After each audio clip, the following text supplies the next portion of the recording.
৯,০০০+ followers হয়েছে আমার এই পেজে। আমি যখন পেজ ওপেন করেছিলাম তখন আমি আশা করিনি যে এতটা আগাতে পারবো। ১.৫ বছর সময় লেগেছে আমার এত দূর আসতে। আমি যে তোমাদের এত ভালোবাসা পাবো কখনো আশা করিনি। আমার ২,০০০ ফলোয়ার্স উঠাতে প্রায় ১ বছর সময় লেগে গিয়েছিল। তারপর একটা ভিডিও একটু রিচ ভালো হওয়ার কারণে আলহামদুলিল্লাহ তারপর থেকে আমার ফলোয়ার্স নিয়ে চিন্তা করতে হয়নি।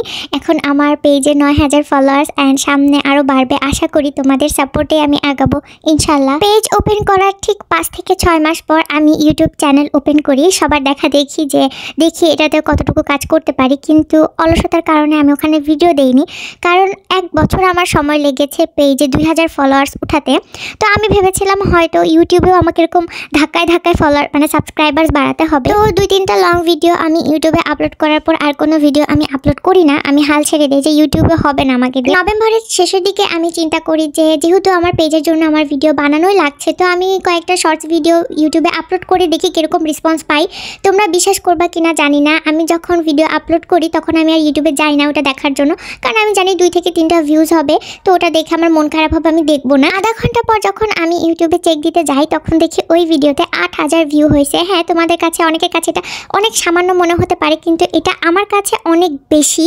কারণ ২০ মিনিটে আমি পেজে কখনো 500 থেকে 600 ভিউজ উঠাতে পারিনি। 15 দিন আগে 65টা সাবস্ক্রাইবার্স নিয়ে আমি আমার ইউটিউব জার্নি শুরু করি। এখন আলহামদুলিল্লাহ প্রায় ২,০০০ সাবস্ক্রাইবার্স রয়েছে আমার চ্যানেলে। ইউটিউবেও যে আমি সবার এত ভালোবাসা পাবো অ্যান্ড এত সুন্দর কমেন্ট, ভালো কমেন্ট পাবো। হ্যাঁ, ব্যাড কমেন্টও আছে, কিন্তু 2-1টা ব্যাড কমেন্টের জন্য আমি কিন্তু আমার এই 100-200 ভালো কমেন্টগুলো কিন্তু ইগনোর করতে পারবো না। আমি খুবই শর্টে আমার জার্নিটা তোমাদের সাথে শেয়ার করলাম। এখন তোমরা বলতে পারো আপু এত কথা বলার কোনো দরকার ছিল না। হ্যাঁ, কোনো দরকার ছিল না, কিন্তু আবার দরকারও ছিল। কারণ তোমরা যারা এখন পেজ ওপেন করছো, কাজ করছো অ্যান্ড ইউটিউবে কাজ করছো, তোমরা কিন্তু অনেক বেশি হতাশ। কারণ শুরুর দিকে কিন্তু এত ভালো রেসপন্স তোমরা পাবা না, আস্তে আস্তেই পাবা। আমি এই ভিডিওর মাধ্যমে এটাই বোঝাতে চাচ্ছি, একটু ধৈর্য ধরে কাজ করো। তোমরা অনেকে আমাকে মেসেজ দিচ্ছ আপু আমি 1 সপ্তাহ আগে পেজ ওপেন করছি, আমার পেজে কোনো ভিউজ নাই। তোমরা এটা মানতেই চাও না যে আস্তে ধীরে ভিউজ হবে। তোমরা মনে করো কালকে পেজ ওপেন করেছি, আজকে ভিডিও আপলোড করলাম, কালকে দেখবো 1 মিলিয়ন ভিউজ হয়ে গেছে। এটা কিন্তু কোনোভাবেই পসিবল না। তো আমি একটা কথাই বলবো, ধৈর্য ধরে কাজ করো, আস্তে আস্তে কাজ করো। ইনশাল্লাহ তুমি তোমার কাজে অ্যান্ড তোমার ধৈর্যের ফল তুমি